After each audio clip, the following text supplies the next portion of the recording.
Welcome to Street Rodding Magazine. You can see here basically a completed chassis ready for the body job.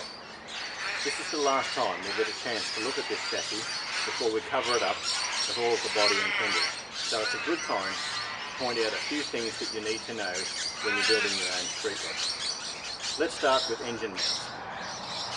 Tucked away in here under the engine, easily forgotten, but they need special treatment when you're fitting them in your chassis originally. Let me show you some close-up detail. The engine mount should not rely on the bolt for support.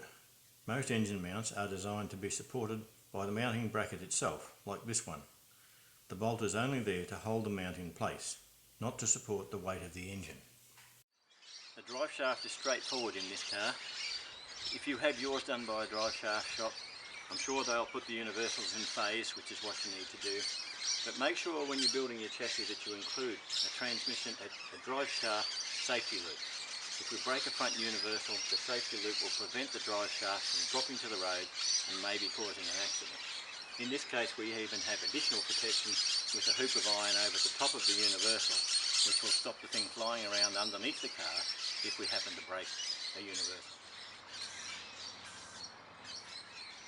This chassis is ready for its body drop. You'll notice I've put seat belt webbing the full length of the chassis where the body will sit on. In this case, the floor for this car was specially made to suit the body on this chassis. So the floor actually sits flush on the chassis rail. By fitting this webbing the full length of the chassis, it'll insulate the body from the chassis rail, and even though it's going to be very solidly bolted down, as you can see by the number of body bolts, it's going to prevent future squeaks if one of those bolts happens to come loose.